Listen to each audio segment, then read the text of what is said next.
way, I started filming right when my mom is doing her voice lessons, so you're going to hear some Phantom of the Opera maybe in the background, and we're just gonna work around it.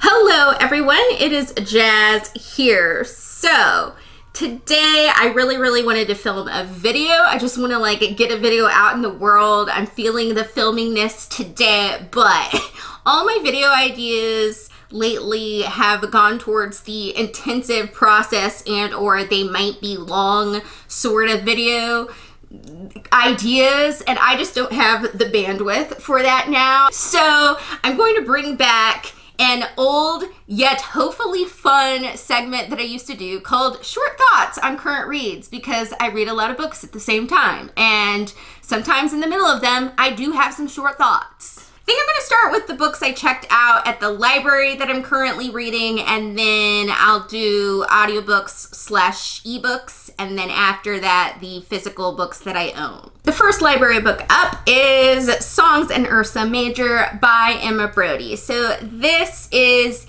a book about 60s and 70s folk rock artists. Features a young woman named Jane Quinn who is in a band with a lot of her childhood friends called the Breakers, and they are slowly building up a rise to fame.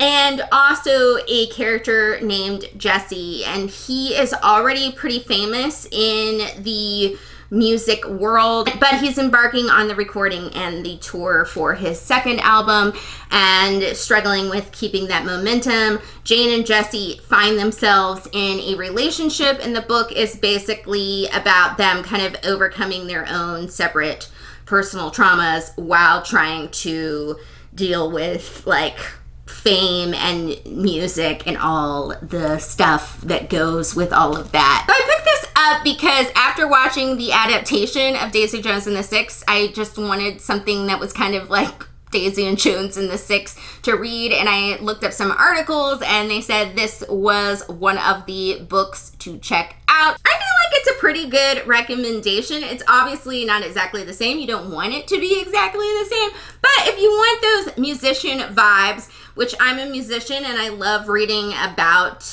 fictional musicians. It's really fun to see like music stuff talked about, especially when it's accurate or close to accurate. And I really do like reading about songwriterly things. And as long as there's not like whole lyric pages, I do like seeing like little lyrical ideas that authors come up with. So this definitely has that going on for it. I will say that I'm almost halfway through this book, and as with most things that deal with fame, particularly one set in the 60s and 70s, you just know that drugs and partying are going to make everything implode at some point, and I just feel it. I feel it coming on. The implosion is imminent, shall we say. Other than that, I think the writing style is pretty good so far, and I like that it has really short chapters, so I think it's going to be a breeze for me to read through. Okay, technically this book is a book that I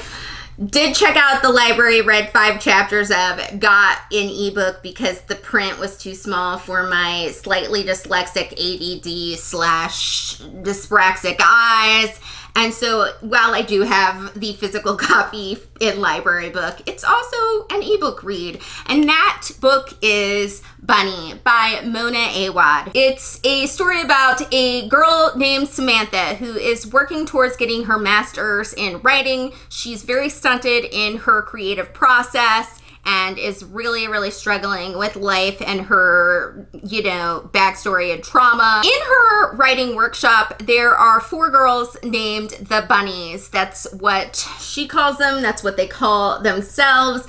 And they kind of have this moment where they dress sort of the same. They all sort of seem to have this girlish hive mind moment. And at first her and her friend Ava like make fun of them and whatnot, but then Samantha starts getting invited to some of their events, and she becomes sort of embroiled in their creepy horror show of a life. And yes, it does have a lot to do with bunnies. I've seen this book on BookTube and other kinds of media, and it sounded weird, and thus I had to give it a try. Now, this book is so far very, very odd, but it's my kind of weird so far. Like, it's definitely uncomfortable, but in a like way that works.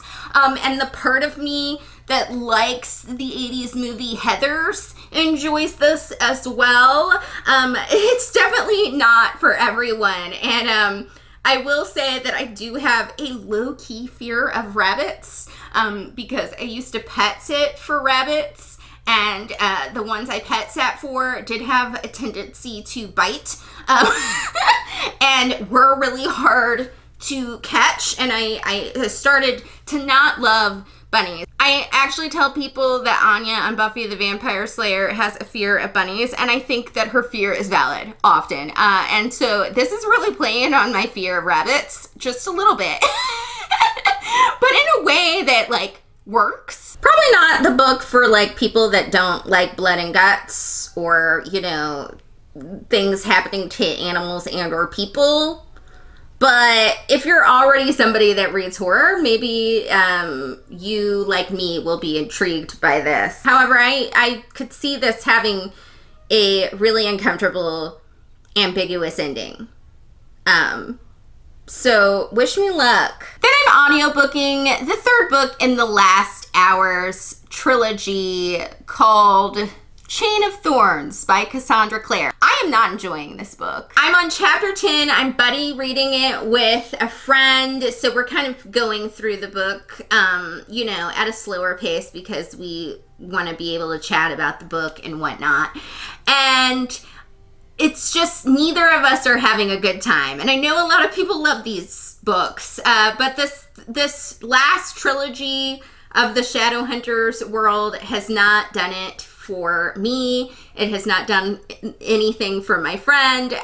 This particular book is just so slow and taking so long to get to the point. It's just full of exposition that doesn't really move forward very quickly, and like trying to make me care about characters that I never cared about in the first place, but I really, it's too late to make me care about them now. All the characters that I did kind of care about are now becoming annoying. You know what? This book will really have to pull like all the things to get me to give this at least a 3-star rating, because while the book is not bad by a lot of standards, it is definitely boring so far, and I need it to progress, because I'm not enjoying my experience. Physical books that I actually own, I'm reading Iron Skin by Tina Connolly. I'm actually not going to talk a lot about this book because this is for the Jane Eyre Project and it's getting its whole entire video. Last book of my readings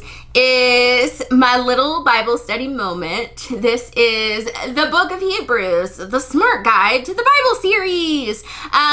So this is a book that me and my parents are reading together. We read it together on Sundays. It's a study of the Book of Hebrews. It's really enjoyable so far. I really like particularly the parts where it goes into like the translations, like what words literally mean from like Hebrew or Greek, and like all the deep dives into what the letter of Hebrews is about.